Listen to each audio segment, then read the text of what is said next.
En el bloque pasado hablamos del conflicto en Medio Oriente, de la guerra en Ucrania, y en este quisiera comenzar en Estados Unidos, porque Donald Trump continúa profundizando la guerra comercial que le declaró al resto del mundo, y afirmó que muy pronto impondría un arancel considerable a los semiconductores, con la intención de competir con China y Taiwán y tomar ventaja en la carrera por la inteligencia artificial.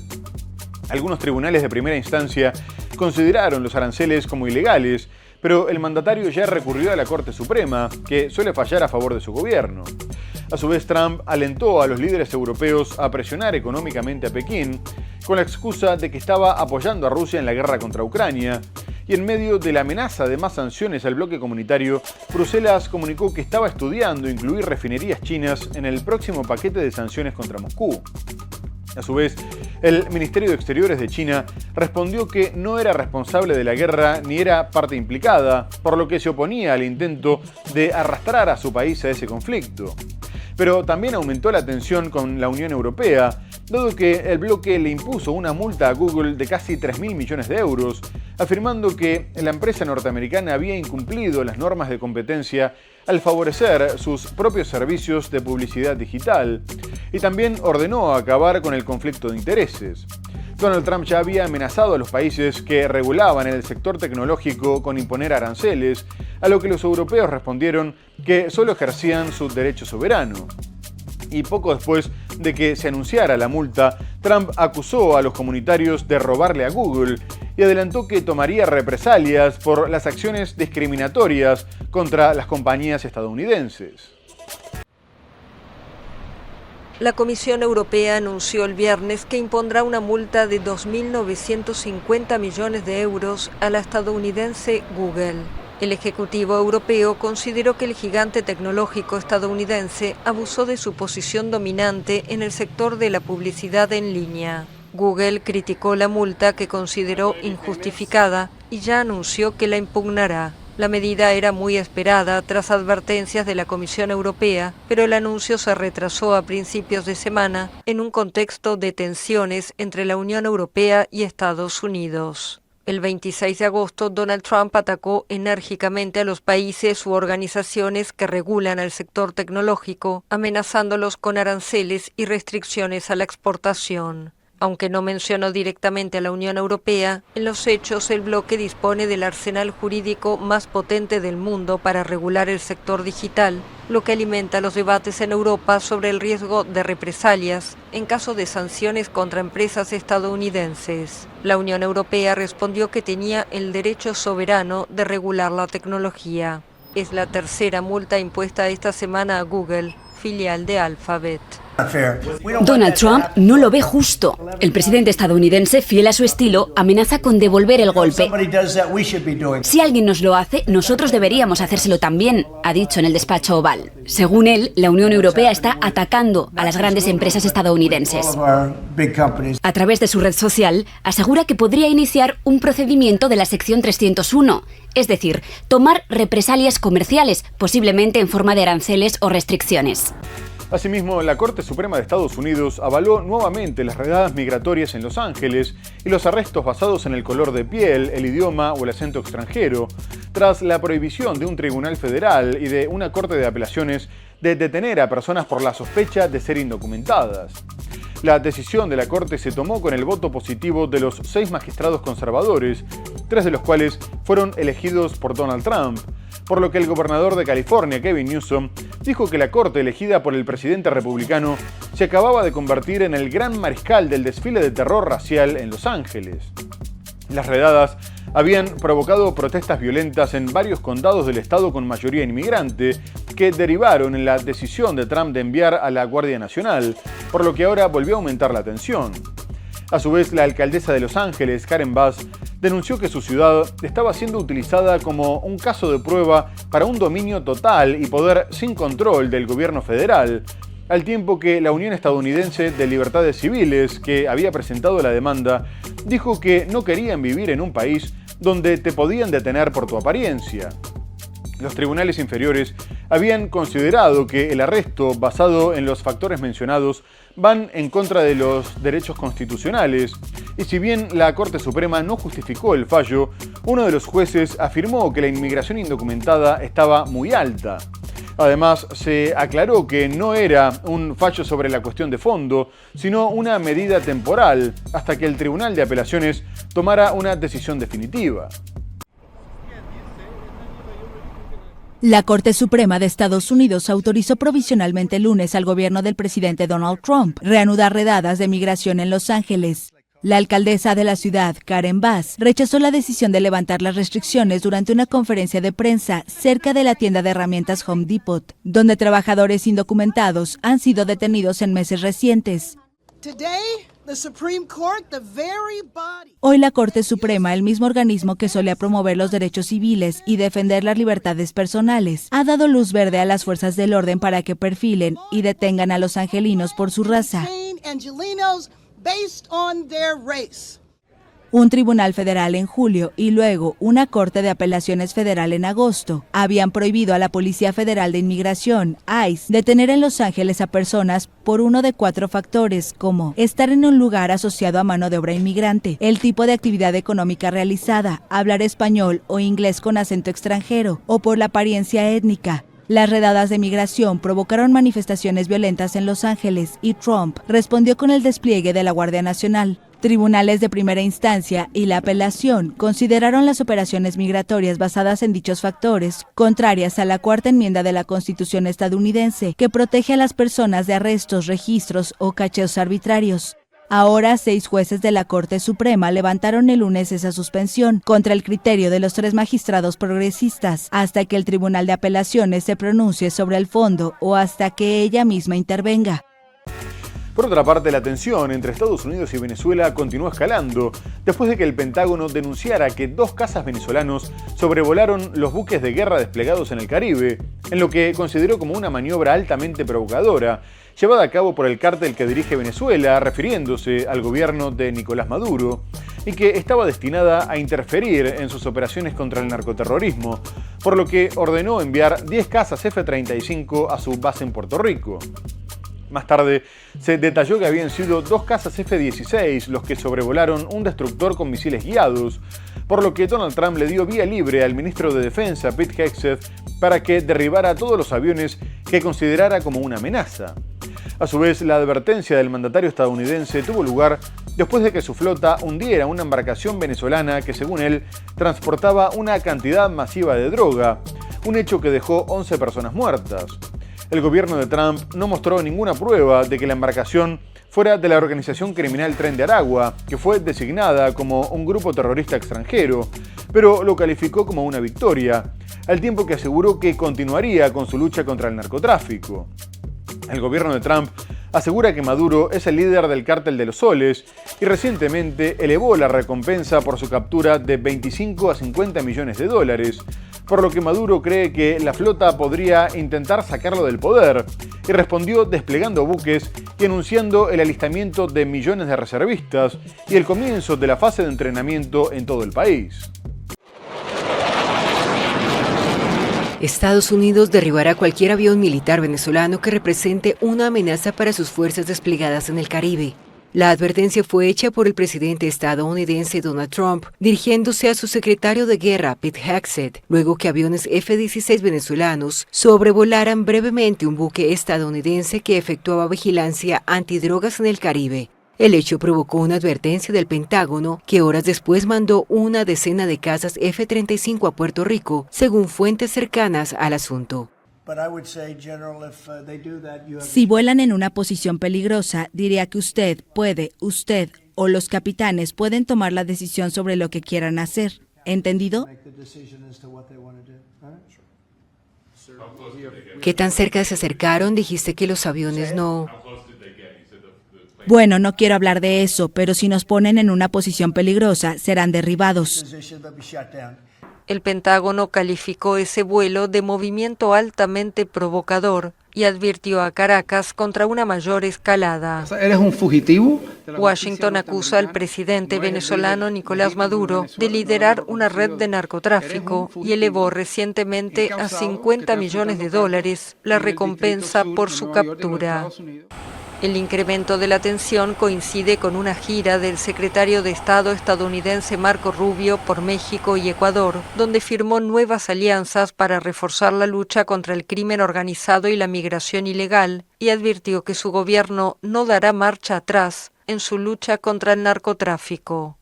Y el secretario de Defensa, Pete Hegseth, continuó con las amenazas, advirtiendo que el hundimiento que tuvo lugar en aguas internacionales había sido solo la primera acción de la fuerza desplegada en el Caribe y que llevarían a cabo más operaciones militares contra el narcotráfico. Hegseth afirmó que para ellos era una misión mortal y seria, ya que organizaciones terroristas intentaban envenenar su país, por lo que no pensaban detenerse. Además aseguró que las fronteras estaban selladas y que Donald Trump estaba dispuesto a ir a la ofensiva de una forma inédita.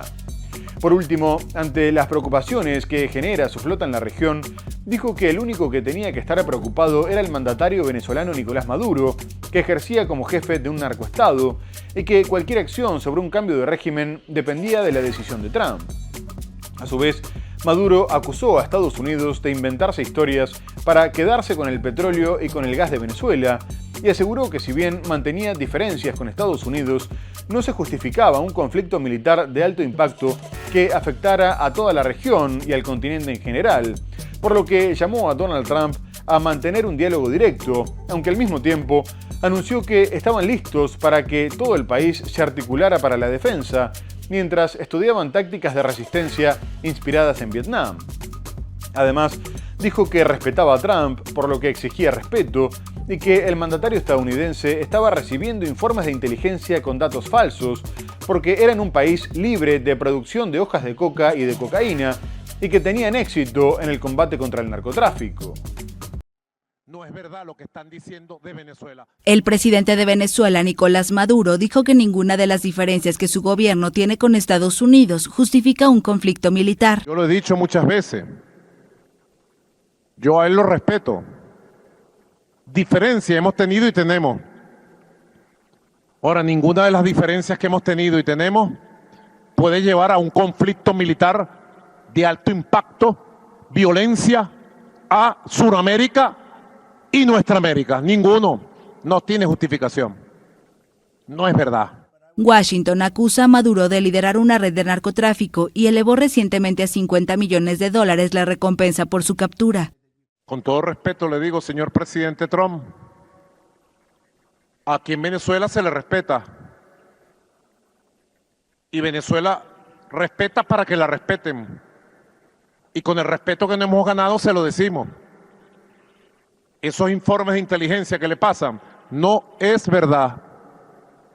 Venezuela, hoy por hoy, es un país libre de producción de hojas de coca, libre de producción de cocaína, y es un país que combate el narcotráfico y está triunfando en el combate contra el narcotráfico. Maduro denuncia la mayor amenaza contra Sudamérica en los últimos 100 años y ha movilizado al ejército, que cuenta con alrededor de 340.000 efectivos, y a reservistas que calcula en más de 8 millones. También abrió el registro en la milicia bolivariana. Más tarde fue la vicepresidenta venezolana, Delcy Rodríguez, la que aseguró que las denuncias de Estados Unidos contra el mandatario Nicolás Maduro eran una gran farsa para asegurarse un territorio con reservas energéticas, y citó un informe de Naciones Unidas para afirmar que su país no era relevante en materia de narcotráfico. Además, se preguntó cómo podría existir el cártel de los soles al que Estados Unidos afirma que pertenece Maduro si en su país no había producción de droga ni ejercía como paso de sustancias ilícitas. Incluso el mandatario colombiano Gustavo Petro había asegurado que el cártel ni siquiera existía y condenó la posible invasión de Venezuela con la que amenazaba Washington. Petro se reunió con su par brasileño Luis Inácio Lula da Silva, que lo recibió en la ciudad de Manaos, para inaugurar de forma conjunta el Centro de Cooperación Policial Internacional, que coordinará el trabajo de las fuerzas de seguridad de 9 países con territorio amazónico en la lucha contra el narcotráfico, la minería ilegal y la deforestación. Petro dijo que no pensaban prestar su territorio para ninguna invasión de un país vecino, porque no permitirían que se acabara con su dignidad y con su soberanía, mientras que Lula, que también mantiene una fuerte tensión con Estados Unidos por el juicio por golpe de Estado contra el expresidente Jair Bolsonaro, dijo que no precisaban intervenciones extranjeras ni amenazas a su soberanía porque eran perfectamente capaces de dar sus propias soluciones. A su vez, el mandatario brasileño llamó a acabar con las multinacionales del crimen, que actuaban con total libertad en las zonas remotas de la Amazonía, donde hasta ahora no llegaba el Estado. El presidente brasileño Luis Ignacio Lula da Silva y su par colombiano Gustavo Petro rechazaron el martes amenazas a la soberanía latinoamericana al lanzar un organismo anticrimen en la Amazonía, mientras Estados Unidos despliega un contingente militar cerca de Venezuela. No precisamos de intervenciones extranjeras. No necesitamos intervenciones extranjeras ni amenazas a nuestra soberanía. Somos perfectamente capaces de ser los protagonistas de nuestras propias soluciones. Petro, por su parte, alertó sobre la amenaza de una invasión posible a Venezuela. Tenemos que hablar de la invasión posible a Venezuela con la que amenazan. Pueden ser palabras, ojalá. Colombia no prestará su territorio para ninguna invasión de un país vecino ni ninguno de sus hombres, a menos que sea apátrida y genocida.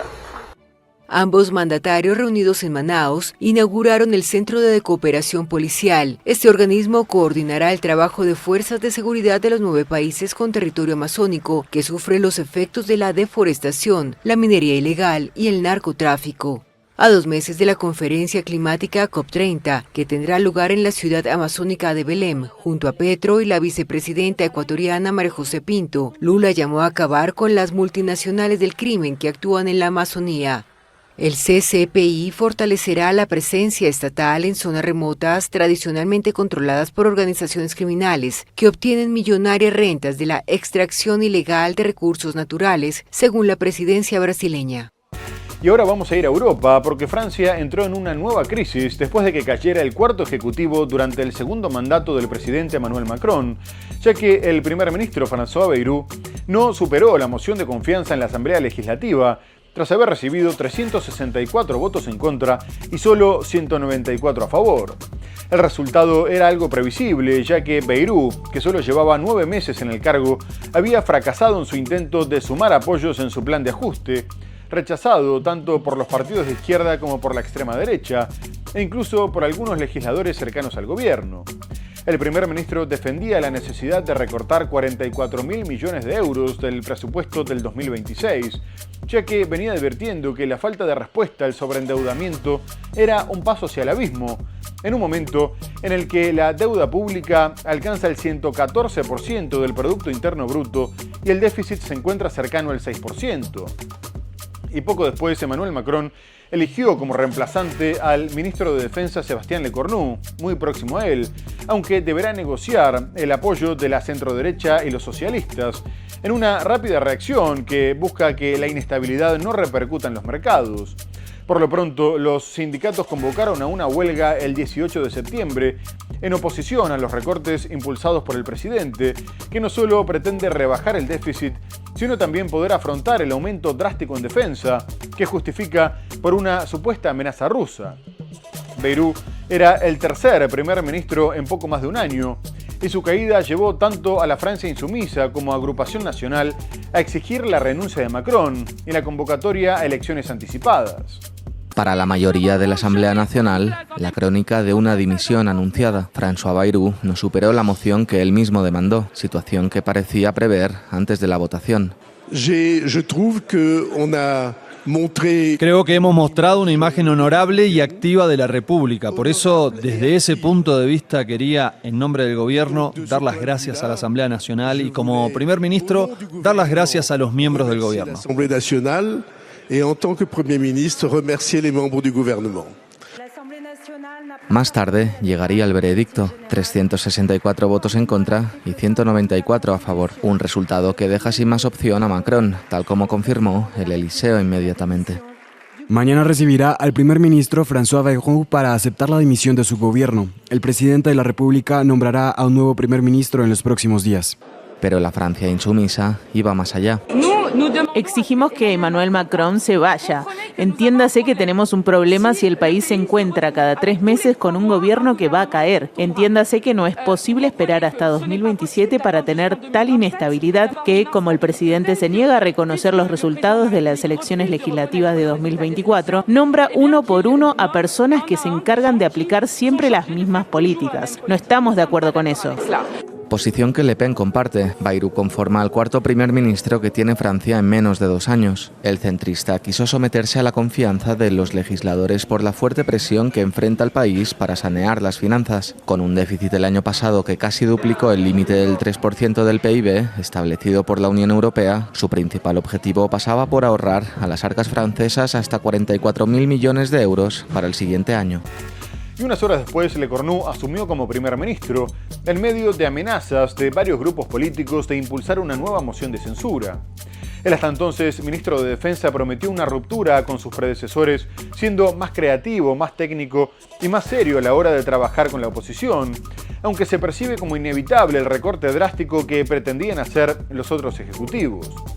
De esta manera, Le Cornu comenzó su periodo bajo una fuerte presión y ya está negociando los presupuestos con las demás fuerzas políticas. Los socialistas piden que se sustituya parte del recorte con el aumento de la recaudación que generaría el impuesto a las grandes fortunas, a lo que Macron, que es considerado como el presidente de los ricos, se había negado, aunque ahora el bloque centrista se muestra abierto a la medida. Por su parte, la extrema derecha condiciona su apoyo a medidas como la eliminación del sistema sanitario gratuito para los solicitantes de asilo y aboga por una reforma integral, mientras que ningún partido progresista se quiere ver relacionado con una medida tan impopular que pondría en juego el estado de bienestar, lo que ya está generando fuertes manifestaciones que incluyeron el bloqueo de autopistas, lo que llevó a la represión para despejar las vías y enfrentamientos con la policía que solo en las primeras horas provocaron más de 200 detenidos. La manifestación fue convocada por redes sociales bajo el lema Bloqueemos todo, mientras que el Estado respondió con el despliegue de 80.000 efectivos de seguridad en todo el país. ¿Le ha enseñado el arte de la guerra a Sébastien Le Cornu el arte del compromiso? Las concesiones parecen inevitables si el exministro de Defensa quiere aprobar un presupuesto sin mayoría. Grabar a los más ricos es una cuestión clave para los socialistas en este presupuesto de 2026. Para ellos, el uso del artículo 49.3 de la Constitución francesa está fuera de discusión. Este permite al gobierno eludir al Parlamento y aprobar leyes. Esperemos que las negociaciones sean más maduras para que se puedan aprobar los presupuestos, porque hemos sido capaces de llegar a acuerdos, por ejemplo, en materia de impuestos sobre el patrimonio. Hemos encontrado formas de avanzar en la fiscalidad de los más ricos.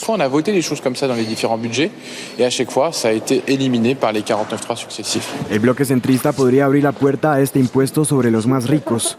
Otra cuestión es encontrar una mayoría en torno al tema de la reducción del gasto público. Esto es inevitable para la derecha, pero también para la extrema derecha, que está poniendo condiciones para no presentar una moción de censura contra el gobierno. Si por el contrario tenemos un gobierno que escucha al principal partido francés, la Agrupación Nacional, y que por ejemplo suprime el actual sistema sanitario gratuito para los solicitantes de asilo y somete al Estado a una estricta dieta, entonces quizás seamos más indulgentes con ellos. Para mantener el control, el primer ministro podría reconsiderar los planes de su predecesor de eliminar algunos días festivos. Abandonar esta medida podría generar consenso, pero la apuesta de reconciliar a la izquierda y a la derecha sigue siendo arriesgada. Cuando escuchas a los republicanos que quieren más ahorro y cuando escuchas a los socialistas, estos dos pilares sobre los que se sustenta el gobierno, o al menos sobre los que no se derrumba, se encuentran en total oposición, en total contradicción. Muy bien amigos, se nos ha terminado el programa. Hemos hablado del conflicto en Medio Oriente con el atentado en Jerusalén, el bombardeo en Qatar, abordamos otras cuestiones como la guerra en Ucrania y la caída de drones en Polonia, la destitución del primer ministro de Francia, pero lo tenemos que dejar hasta el próximo programa. Muchas gracias por habernos acompañado y hasta entonces.